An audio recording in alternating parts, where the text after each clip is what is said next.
Good morning, good afternoon, good evening to all the students. कैसे हैं आप सभी? आई जस्ट होप कि आप सभी अच्छे होंगे।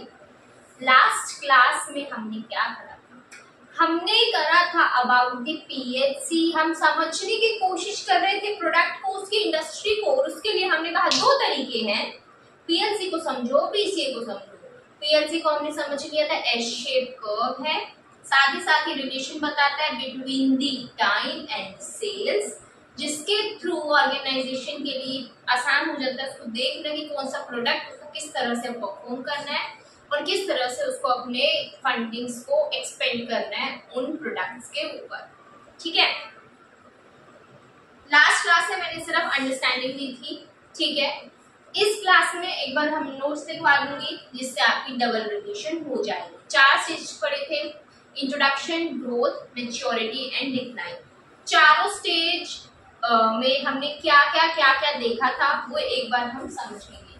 देखो, सबसे पहले हमने समझा था इंट्रोडक्शन स्टेज, दूसरा हमने कहा था ग्रोथ, तीसरा कहा था हमने मैच्योरिटी और चौथा क्या थी डिक्लाइनिंग स्टेज। इंट्रोडक्शन स्टेज में क्या होता है कि हम नया प्रोडक्ट को इंट्रोड्यूस करते हैं इनटू द मार्केट। फिर क्या होती है ग्रोथ की, जैसे जैसे लोगों को पता चलता है उस तरह से हमारे प्रोडक्ट की ग्रोथ भी आने लग जाती है। स्टार्टिंग में तो कंपटीशन नहीं था, मोनोपोली थी, तो प्राइसेस हाई करके प्रॉफिट कमा गए बहुत सारा हो, लेकिन बाद में हमारी ग्रोथ स्टेज में कंपटीशन भी हाई होने लगा, लेकिन लोगों के अंदर अवेयरनेस आने की वजह से हमारी सेल्स भी बढ़ने लगी, तो इन एग्रीगेट टोटल प्रॉफिट हमारा बढ़ ही रहा था।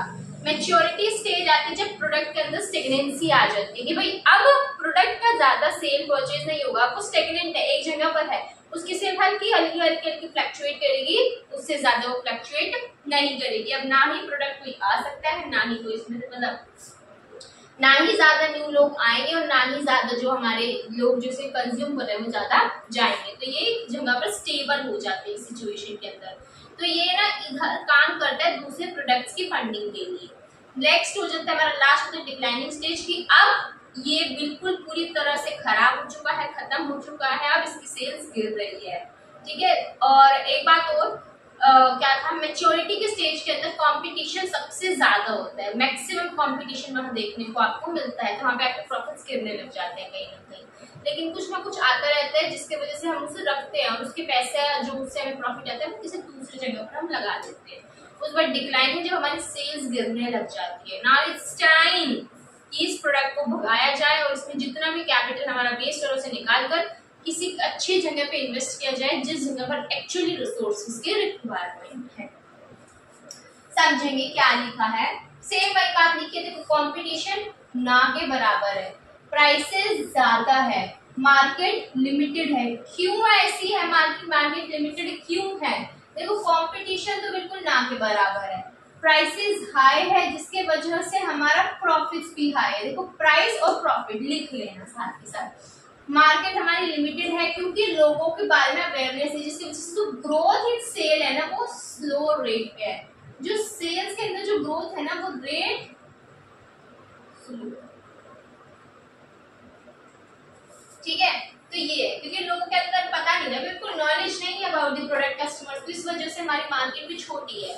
ठीक है, अब नेक्स्ट आ जाता है, लेकिन जो हमारा जो ग्रोथ है वो बढ़ तो रही है पर धीरे धीरे होले होले बढ़ती है। दूसरी स्टेज आ जाती है, इसका एग्जांपल भी देखो मैंने साथ के साथ लिख दिया और एक छोटा सा एक्रोनिम टाइप, मतलब कि भाई ये जस्ट अभी प्रोडक्ट बन है। दूसरा होता है हमारी ग्रोथ स्टेज, इसका एग्जांपल ये रहा हमारा आईपैड। देखो, डिमांड क्या है, धीरे धीरे बढ़ रही है, वाह वाह। उसके बाद प्राइसेस हमारे गिर रहे हैं, क्यों गिर रहे हैं? हम सबको पता है प्राइसेस हमारे क्यों गिर रहे हैं। प्राइसेस गिर रहे हैं बिकॉज लोगों को पता चल रहा है, ज्यादा से ज्यादा कॉम्पिटिटर्स उधर आने लग गए। अब कॉम्पिटिटर्स आने लग गए तो हमारी मोनोपोली सिचुएशन में नहीं रही, इसलिए हमें हमारे प्रॉफिट्स को कैसे लाना पड़ेगा कि जिस तरह से हमारे कॉम्पिटिटर्स सर्व कर रहे हैं, इसलिए हमें अपने प्राइस को गिराना पड़ेगा। कंपटीशन इधर हमारा इंक्रीज हो रहा है और मार्केट भी हमारी बढ़ रही है।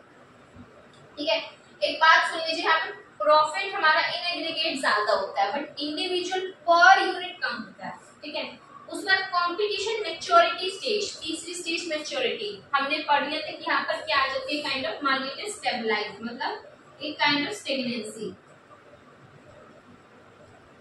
इसके एग्जांपल्स भाई पार्ले जी, 4G और हमारे झंडूबाम। कंपटीशन इधर भयंकर है भाई, इधर कंपटीशन जो है ना हमारा मैक्सिमम हो जाता है, मार्केट स्टेबिलिटी की सिचुएशन में आ जाती है, प्रॉफिट्स गिरने लग जाते हैं, ठीक है। और जिसके क्यों प्रॉफिट गिर रहे हैं, क्योंकि कंपटीशन बहुत ज्यादा है भाई, अब हम इतना प्रॉफिट जनरेट नहीं कर पा रहे, तो ऑर्गेनाइजेशन को इधर स्टेबिलिटी मेंटेन करने के लिए काम करना पड़ता है कि ऑर्गेनाइजेशन इस इंडस्ट्री, इस प्रोडक्ट में, इस स्टेज में काम ही इसलिए कर रहे हैं ताकि वो एक स्टेबिलिटी को मेंटेन कर सके मार्केट। समझ में आया? फास्ट फास्ट बोल दिया क्योंकि एक्सप्लेनेशन तो अच्छे से हमने प्रीवियस क्लास में दी है। अभी सिर्फ क्या काम था हमारा काम था कि नोट्स को नोट डाउन करना, उसके साथ में एक क्विक रिवीजन टाइप के लिए ही नोट्स बाद में नोट डाउन करवाते, तो एक बार इसको लिखेंगे, फिर लास्ट स्टेज, फोर्थ स्टेज बताते हैं। वो लिख लिया होगा आपने, fourth stage is the declining stage, ठीक है। तो वही है, सेल्स और प्रॉफिट्स दोनों के दोनों गिर रहे हैं, हमारे सेल्स भी गिर रही है, हमारे प्रॉफिट्स भी गिर रहे हैं। क्यों ऐसा? और क्योंकि नया प्रोडक्ट मार्केट के अंदर आ गया जो कि एग्जिस्टिंग वन को रिप्लेस करे, ज्यादा बेटर आ रहा है। 3G था वो खत्म हो गया, अब उसके खत्म होने के बाद अब हमारा 4G आ गया मार्केट में, सॉरी 5G आ गया है।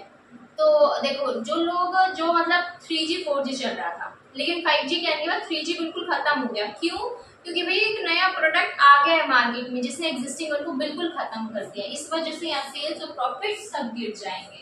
और कहते हैं कि भाई इस सिचुएशन में हम लोग क्या करते हैं, कॉम्बिनेशन ऑफ स्ट्रेटेजीज लगाते हैं मार्केट में, या तो डाइवर्सिफिकेशन या रिट्रेंचमेंट। देखो ये आप जो स्ट्रेटेजीज है ना दोनों, ये आप पढ़ेंगे आगे बहुत डिटेल मैनर में, तो अभी बस इतना लिख लो कि फिर इस सिचुएशन में लोगों को कुछ ना कुछ स्ट्रेटेजीज लगानी पड़ेगी, क्योंकि अब दिख रहा है ना उन्हें कि भाई हमारे प्रॉफिट्स गिर रहे हैं, सो अब उन्हें स्ट्रेटेजीज लगानी पड़ेगी, तो वो कॉम्बिनेशन लगाएंगे, या तो डाइवर्सिफिकेशन कर देंगे या फिर वो रिट्रेंचमेंट कर लेंगे। तो एक बार ये भी लिख, ठीक है। अभी देखो मैंने बताया इस क्लास में क्या करूंगी, दो पार्ट बना दूंगी, part A and part B. Part A में सिर्फ ये वाला अपलोड करूंगी पोर्शन, मतलब ये जो नोट्स दिखाए पीएलसी के, सिर्फ वो पोर्शन अपलोड करूंगी, और पार्ट बी के अंदर मेरा बीसीए, ठीक है, हमारा जो बीसीए है उसको मैं अपलोड करूंगी। तो सब ये मत सोचना कि अलग अलग क्लास बनाती छोटी छोटी, नहीं, उसी क्लास के दो पार्ट्स हैं, part A part B. Part A में पीएलसी के नोट्स हैं और पार्ट बी में हमारा आगे का फर्दर टॉपिक हम करेंगे बीसीए, ठीक है। तो क्लास की एंडिंग हो रही है, तो इसलिए आपको क्या काम करना है, छोटे छोटे से काम करने हैं, लाइक करना है, कमेंट करना है, सब्सक्राइब करना है, शेयर करना है। हाँ, like, share and subscribe the YouTube channel, and if you have any query then let me know in the comment section. Okay.